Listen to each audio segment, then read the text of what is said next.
accordion will start soon. Let's see. Right, okay, all right. So what we're looking at is what followed the Potsdam Conference from 1945 to 1950. Right? And in particular, I'm trying to think about the role which Harry S. Truman played in the relationship between the USSR and the USA. Now, fundamentally, what this course is called, it's not called the Cold War, okay? It's called Superpower Relations from 1941 to 1991. So you're looking at a relationship, okay? And the relationship is not a healthy one. Indeed, Roman, it's a very, very unhealthy relationship between the USA and the USSR. And relationships don't inevitably have to be bad, okay? They often get off to a bad footing because of misunderstandings or dishonesty. Now, Harry S. Truman, the president of the USA, has a major role in creating the Cold War. And maybe it's simply because he's defending American interests, where he felt that FDR was trying to create a consensus. But let's look at the events chronologically which followed the Potsdam Conference. So at the Potsdam Conference, things began to get hostile, and Truman negotiates harder. As I've already mentioned, over Germany, he scaled back the amount of reparations which the USSR would be able to claim from Germany. Okay, over Poland, he kicked off that there wasn't free and fair elections. All right, so let's see what follows.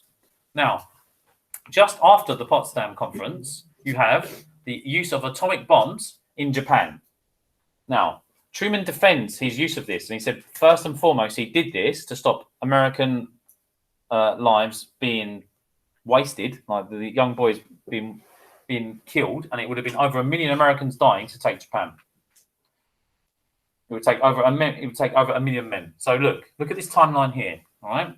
Now, whilst he says this, and this may be his first and foremost reason, did he want to deny the communists a sphere of influence in Japan? Well, I think you can bet your bottom dollar that he did. Okay.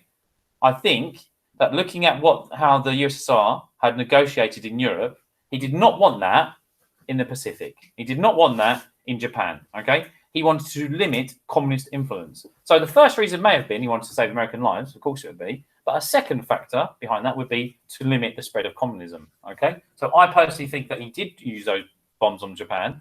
One, to demonstrate American power, because the USSR did not have atomic bombs at that point in 1945. Okay, they wouldn't get them until 1949. And he wanted to limit the spread of communism across the world. All right. Now, in 1946, Winston Churchill, he's doing a bit of a sabbatical. He's no longer the Prime Minister of the United Kingdom. You know this. We've mentioned this already.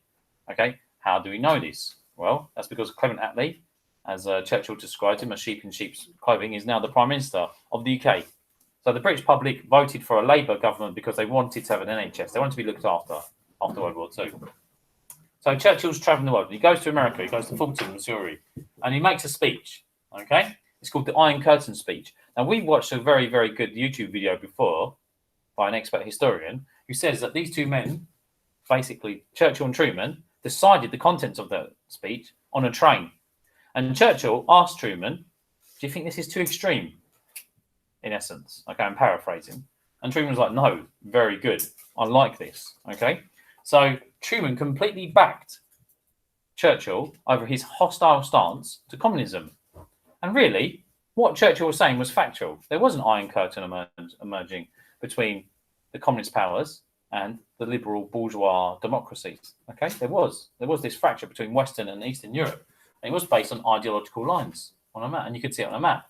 Now, Truman takes this further because he realizes actually the British Empire is weak. It's in a weak condition, and the British Empire could no longer support countries like Greece, okay, in their fight against communism. And so therefore he would, because he's a Wilsonian.